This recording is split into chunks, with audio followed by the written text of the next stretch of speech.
Thank you sir. అది మనిషికి అట్లాంటి సర్టిఫికేట్ ఇవ్వగలుగుతాం సార్.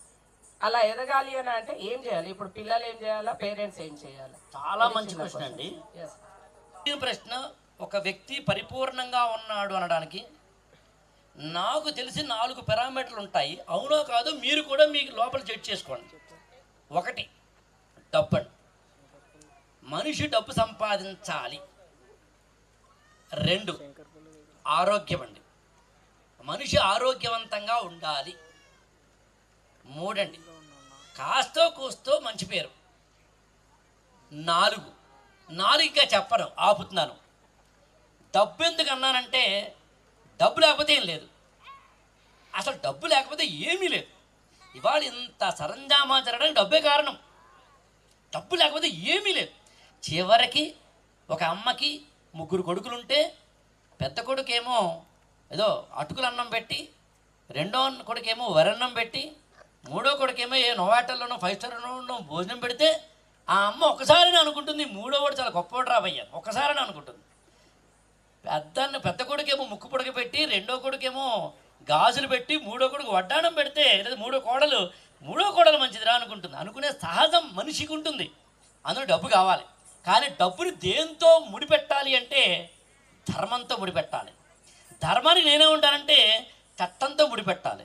ఇవాళ మనం చట్టంతో ఉన్నాం కాబట్టి చట్టము ధర్మానికి ఒకటే లాజిక్ చెప్తాను, ఏం లేదు, చాలా సింపుల్. నేను అలా వెళ్ళిపోతుంటే ఆయన ఎవరో నన్ను ఇలా పెట్టి టపీని కొట్టాడు అనుకుందాం, తెలుసో తెలియకో, నాకు బాధ కలుగుతుంది.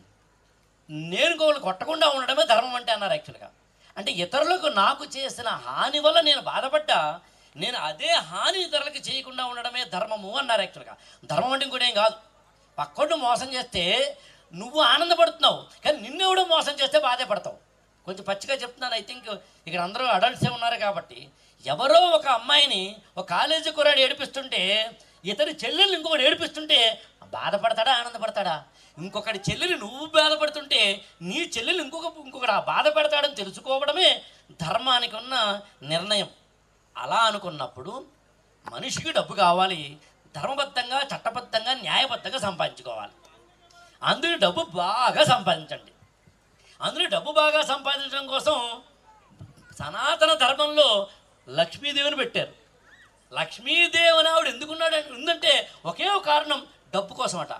అందులో మనకి అక్షయ తృతీయ, నరక చతుర్దశి నాడు ప్రత్యేకంగా లక్ష్మీ పూజ, దీపావళి నాడు ప్రత్యక్షంగా లక్ష్మీ పూజ.